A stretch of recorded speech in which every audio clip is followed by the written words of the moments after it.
risk youth, and I want him to tell you about it, his background, how the program works, what he's done, and one of his success stories is here today to share with you as well. So we're going to take about 10-15 minutes before we start calendar to go over this. And I did it primarily for you guys to know about the resources that are out there.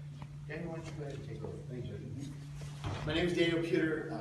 5.5 years ago, we launched a program. I got on national TV. If you ever watch TMZ by chance? You two people? So I got on TMZ and I said, I'll come to your school if you're being bullied. Because when I was a kid, I was in special ed. It was very hard for me to comprehend and learn. And so I know a lot of people go through that around the country because we set our education system with one way and then we expect everybody to conform to that one way. And so I was picked on and teased and put down and laughed at a lot when I was a kid. And so when I was 16, at one point, somebody bullied me to the point where I beat them up and it ended up in juvenile hall. And I said on TMZ, I'll come to your school if you're being bullied, here's my email.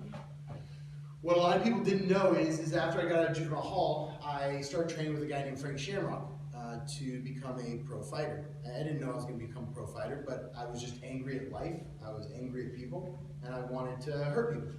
And so I said, how can I now do something where I don't get put back in prison, but I can make money doing this, and I can beat people at the same time.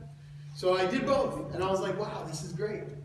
What I didn't know is the first day Frank brought me in and he said, okay, you can train here for free for a week and check it out. And I said, all right. And he beat the living crap out of me for a whole week. And then for the next 6 years.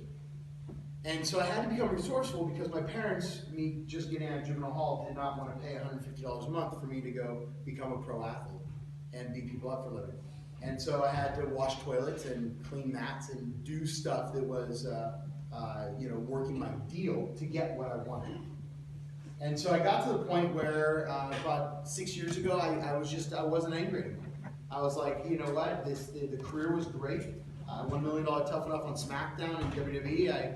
I won 28 fights in MMA, and I was really good. I go, let's go change the world. Let's now use my brand and my celebrity to become significant. And so I have one of our students here today. KD is just finished our program. He got out of Juvenile Detention Center. He turned 18 years old, got his GED. But I'll have you talk a few minutes about what we do from your standpoint. You come up here and tell me your story, where you're from, your vision, your purpose, and where you're going. Good morning, everybody. My name is Karvis David.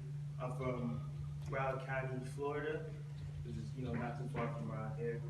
I spent the last 4 years basically rebelling, being rebellious, going against every type of authority in the state of Florida, doing anything possible to get myself in trouble, in and out of juvenile hall.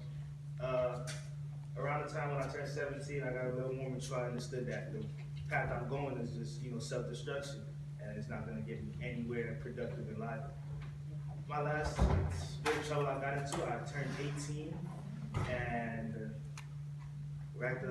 got a whole bunch of charges that I shouldn't have gotten myself into at the time. So I told myself, all right, I'm gonna graduate on time. I'm gonna get out of this. I'm gonna start doing stuff to give back because it's the path that I'm going on isn't working for me. So I might as well try something new, anything. I needed some kind of direction. 4 months into my sentence, I meet Danny Puder and one of his homeboys, one of his friends, co-worker, whatnot. They came and they spoke to us at the juvenile detention, at the juvenile program. First, I was like, okay, people come in and talk to us all the time. We never see them again. Then he came back and kept coming back. So I decided, okay, I'm gonna do the program, run through it. It literally gave me exactly the amount of direction I needed to get good study habits, workout habits and stuff, sleep ethic, build character. That way I could go get my diploma and graduate on time and whatnot. Now I'm currently enrolled in Broward College. My goal and my dream is to really take as much foundation as he's giving me and the mentors and stuff that I encounter every day and give back. I want to become an architect. That's what I'm going to college for. And I want to build, nonprofit safe houses, not foster care homes, not group homes and stuff, but just a place where you can look. I know it's times where I want to just an escape from all the everyday life situations that I had to deal with. I want to help to deal with them. I just want to be able to build those homes or those places, you know, all around Florida, the world, and basically just show people that, show kids especially that it's, you know, it's not over. Like, people care out there. You just have to find the right people. You're not gonna find them on the block every day and stuff like that. You gotta, you know, get up and, you know, put a hand out and ask for a firm handshake, and, you know, it's okay to ask for help. And that's just generally what I'm doing here. Thank you, Tom.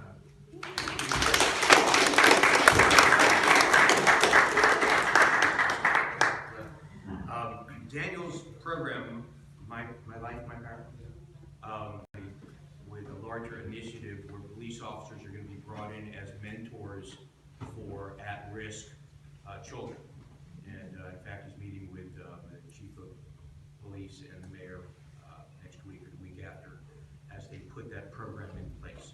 This is just one of the programs that is out there to help people like Karvis.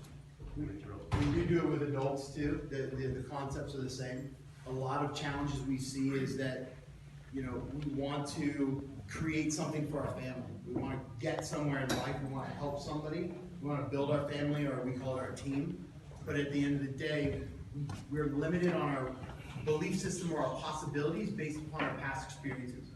And so a lot of the time, what we've done is we do experiences instead of telling them what to believe and telling them what not to do, like the war on drugs, don't do drugs, don't do drugs, don't do drugs. What do you think about it? Doing drugs. So the idea is we get them to experience each other, and we get them to clear. We do what we do call as clearing. So it's fact versus interpretation. So the fact is, he was homeless. The fact is, his dad wasn't around. The fact is, whatever that is, the interpretation that he created was maybe, I'm not good enough, I'm not loved, I'm not able to be loved.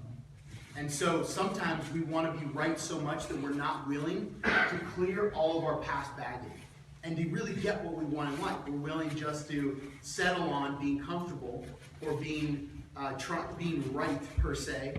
And so we don't go back and we don't clear that. So we do it with youth, we do it with adults, we're at the corporate level, we're at the university. We just launched with Nova Southeastern this last year as a university 3-credit course. So if there's any adults or families we can ever help, we'd love to give them some added benefit, or, you know, help families. So yeah, thank you. All right, Daniel, Appreciate it. Thank you.